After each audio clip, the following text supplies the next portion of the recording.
बीड जिल्ह्यातील वाढत्या गुन्हेगारीची गेल्या काही दिवसात जोरदार चर्चा झाली आहे। या पार्श्वभूमीवर पोलिसांनी अनेक टोळ्यांवर मकोका अंतर्गत कडक कारवाई केली होती। त्यात वाल्मिक कराड याचा जवळचा सहकारी गोट्या गीते याच्यावरही मकोका लावण्यात आला होता। मात्र अलीकडेच या प्रकरणाला वेगळं वळण मिळालंय। बीड मधील परळीत सहदेव सातभाईंवर खुनाचा प्रयत्न आणि लुटीचा गुन्हा दाखल झाला होता। त्यावरून कराड समर्थक रघुनाथ फड गँग विरोधात कारवाई करून एकूण 7 जणांना आरोपी करण्यात आलं। या कारवाईनंतर परिसरात धाकधूक निर्माण झाली होती, परंतु आता अप्पर पोलीस महासंचालकांनी या गँग मधील 5 आरोपींवरील मकोका कलम रद्द केल्याची माहिती समोर आली आहे। त्यामुळे आरोपींना मोठा दिलासा मिळाला असून या निर्णयामुळे बीड मधील गुन्हेगारी विरोधातील कारवाईवर नवे प्रश्न उपस्थित होऊ लागले। या घडामोडींनी स्थानिक नागरिक आणि राजकीय वर्तुळात पुन्हा चर्चेला उधाण आलंय। गोट्या गीतेचा मकोका रद्द झाला तसा वाल्मिक कराडचा सुद्धा होणार का, जाणून घेऊया या व्हिडिओच्या माध्यमातून। 18 ऑक्टोबर 2023 रोजी परळीतील छत्रपती शिवाजी महाराज चौकात तडोळी गावचे शेतकरी सहदेव सातभाई यांच्यावर जीवघेणा हल्ला करण्यात आला होता। हल्लेखोरांनी लोखंडी रॉड, फरशी आणि काठ्यांनी मारहाण करून त्यांना गंभीर जखमी केलं।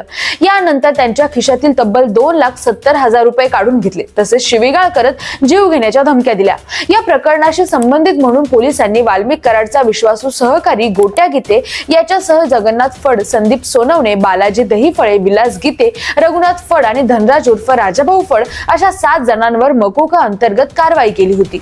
मात्र अलीकडील निर्णयानुसार पोलिसांनी या गटातील 5 आरोपींवरील मकोका रद्द केलाय। गोट्या गीते, जगन्नाथ फड, संदीप सोनवणे, बालाजी दहीफळे आणि विलास गीते यांना मोठा दिलासा मिळालाय, तर रघुनाथ फड आणि धनराज गीते यांच्यावरील मकोका कायम ठेवण्यात आलाय। सर्वात धक्कादायक बाब म्हणजे गोट्या गीते अद्याप पोलिसांच्या तावडीत सापडलेला नाही। त्याच्यावर खुनाचा प्रयत्न, खंडणीसारखे अनेक गंभीर गुन्हे दाखल असून त्याच्यावरील मकोका कारवाई मागे घेतली गेली आहे। त्यामुळे कायद्याची कठोर अंमलबजावणी आणि तपास यावर गंभीर प्रश्नचिन्ह उपस्थित होत आहे। फरार असलेल्या आरोपीला दिलासा मिळणं ही गोष्ट नागरिकांमध्ये अस्वस्थता निर्माण करणारी ठरत असून गुन्हेगारी विरोधातील पोलिसांची भूमिका नेमकी कितपत प्रभावी आहे। गेल्या काही काळात बीड जिल्हा गुन्हेगारीच्या घटनांनी बदनाम होतोय। मसाजोगचे सरपंच संतोष देशमुख यांची हत्या आणि पवनचक्की कंपनीला खंडणी मागितल्याच्या गुन्ह्यात अटकेत असलेल्या वाल्मिक कराडसह त्याच्या टोळीवर मकोका अंतर्गत गुन्हे दाखल करण्यात आले होते। त्यानंतर जिल्ह्यातील 4 वेगवेगळ्या गुन्हेगारी टोळ्यांवर मकोका अंतर्गत मोठी कारवाई करण्यात आली होती। या 4 गँग पैकी एक असलेल्या फड गँगवर कडक कारवाई करत 7 जणांवर मकोका लावण्यात आला होता। त्यापैकी आता 5 आरोपींवरचा मकोका रद्द झाल्याने संपूर्ण प्रकरणच अधिकच गोंधळात टाकणारं झालंय। आता सगळ्यात मोठा प्रश्न असा आहे की गोट्या गीते सुटला तसंच वाल्मिक कराड देखील सुटणार का? तर गोट्या गीतेच्या बाबतीत मकोका रद्द होणं म्हणजेच त्याच्यावरील गुन्हेगारी कारवाईतल्या काही गंभीर कलम हटवले गेले, त्यामुळे त्याला दिलासा मिळालाय। पण वाल्मिक कराडवर चालू असलेले प्रकरण, त्याच्या टोळीतील इतर गुन्हे, सबुतांची स्थिती आणि न्यायालयीन निर्णय यावर अवलंबून त्याच्यावर कोणतीही कारवाई होईल हे ठरेल। सरळ सांगायचं तर एका आरोपीला दिलासा मिळणं दुसऱ्या आरोपीसाठी आपोआप अंमलात येत नाही। प्रत्येक प्रकरण स्वतंत्रपणे तपासले जातं।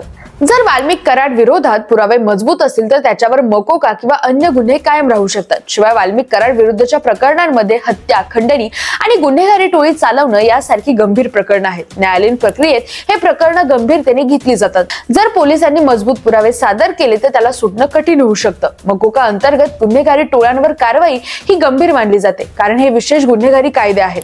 गोट्या गीतेच्या प्रकरणात मकोका रद्द झाल्याने त्याला दिलासा मिळाला, पण वाल्मिक कराडच्या बाबतीत मकोका कायम आहे। मकोका अंतर्गत आरोपी सुटणं सामान्य कायद्यापेक्षा कठीण आहे, कारण यात न्यायालयाला दाखवायचं असतं की आरोपीला टोळी चालवण्याचा सहभाग नाही किंवा पुरावे अपुरे आहेत। एकूण काय तर वाल्मिक कराड सुटण्याची शक्यता गोट्या गीतेच्या प्रकरणावर अवलंबून नाही, तर त्याच्या विरुद्धच्या सबूत, मकोका अंतर्गत कारवाईची स्थिती आणि न्यायालयीन परिस्थितीवर अवलंबून आहे। सध्या दिसत असलेलं चिन्ह म्हणजे गोट्या जरी सुटला असला तरी वाल्मिक सुटणं कठीण आहे, कारण त्याच्यावरचे गुन्हे गंभीर आहेत आणि मकोका कायम आहे। एकंदरीत पाहता बीड मधील गुन्हेगारी प्रकरणं आणि मकोका कारवाई बदलाने स्थानिक नागरिक आणि प्रशासन दोघांनाही विचारात टाकले।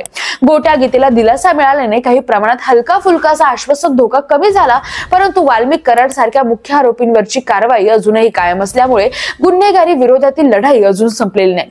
तसेच कायद्याची कठोर अंमलबजावणी किती प्रभावी आहे यावर प्रश्नचिन्ह राहिले आहे। ही प्रकरणं स्थानिक सुरक्षेच्या दृष्टीने आणि न्यायालयीन प्रक्रियेच्या पारदर्शकतेसाठी महत्त्वाची आहे। नागरिकांनी जागरूक राहणं, पोलीस आणि प्रशासनाच्या कारवाईवर लक्ष ठेवणं आणि गुन्हेगारी विरोधातील उपाययोजनांवर सतत चर्चा करणं गरजेचं आहे। त्यामुळे पुढील काही दिवसात या प्रकरणांवर होणाऱ्या निर्णयांवरच बीड जिल्ह्यातील गुन्हेगारी परिस्थितीचा नव्याने थोडाफार चित्र स्पष्ट होईल।